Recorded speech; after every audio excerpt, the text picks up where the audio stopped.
Good morning, it's time for the Bristlecone pine snap. I'm going to snap the top off this tree. And I already shared this in a previous video, but just as a review of the history of this tree, I found this at a local garden center. And they found this tree just next to somebody's house along with like 10 others. And it was growing in shade. And so that's why it has such a leggy appearance, and no amount of wiring will make this tree into a nice bonsai. As in, I can't keep this top part, I just can't use it. It's so leggy. So for bonsai, I need to shorten this tree, and I want to do that soon because as you can see, the top here is growing with a lot of vigor. It's quite healthy really now, I feel like. And the bottom here, one reason I got this tree in particular, has a ton of shoots, growing tips, and but they're weak because all the energy is going to the top of this tree. So I don't want these to die off. And this, you could think of it as a sacrifice leader, really, strengthening or thickening the bottom of the trunk here. But I think it's now time to snap that so that these don't die off. So I'm going to do that right now. Alright, so I want to keep this level of branches, but everything above it, including this guy right here, I don't want. So I'm going to go ahead and snap it right here. This is pretty big, so see how it goes.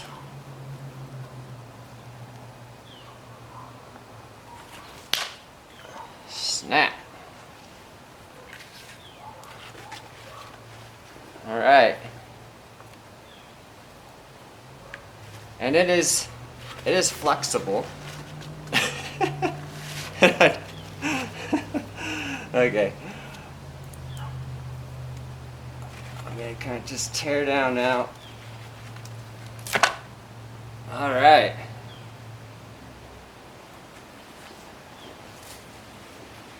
There it is.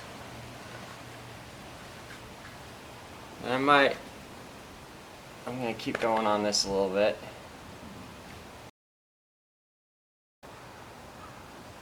And I think, maybe I won't go too much more on the pliers because if I take off much more on this side right here, this is more likely to die off, which honestly, if it does, it does. I'm not too concerned. What I didn't want was to have the snap too high, to be honest, so I'm actually pretty happy with how it snapped. The main thing obviously was snapping. I couldn't control, or maybe I could have made a cut so it broke where I want it. I didn't want to just lop it and make it look unnatural, so this really looks more natural to me. While I'm at it, the little thing I'll do, I'll just take off these old needles,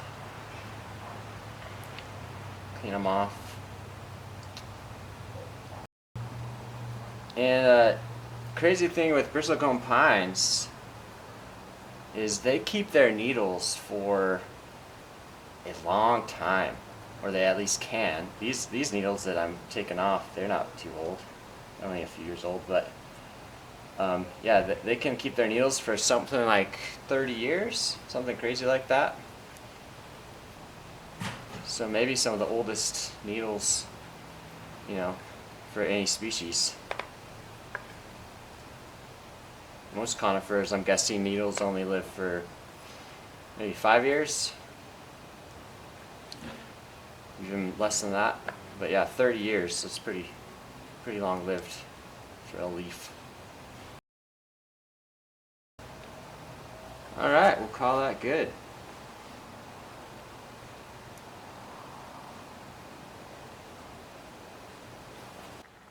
So I did take a little bit more off the top. I took the bark off this side and a little bit more off the top here, and I think I'm done now though. And I'm happy with the results. it's shorter, obviously, much shorter, and it looks natural. So snap went well. I wanted to also show this about bristlecones. If you can see here on the camera, there's little white flecks on the needles.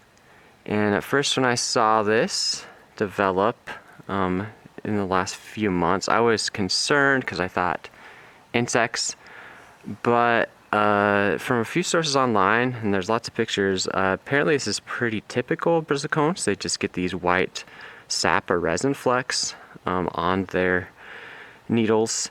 So yeah, I guess it's probably actually not insects, although I don't know if you can say that for sure, but I do see it on the bristlecone pines. The few we do have around town, they get these white flecks as well. So yeah, let me know otherwise if you have experience with bristlecone pines. So I do want to repot this in the spring because this soil is quite dense, and it'll just I'll be able to control the moisture level in the soil much better. It'll drain much faster.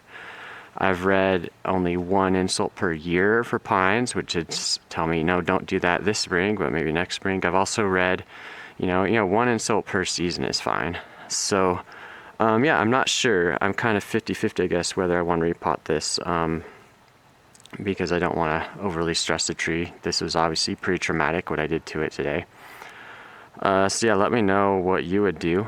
I know I had quite a few comments on my first bristlecone pine video from people that seem quite knowledgeable about bristlecones. So yeah, I'd appreciate any thoughts that you have on whether you'd repot this in the spring or not. Anyways, I'll talk to you all later.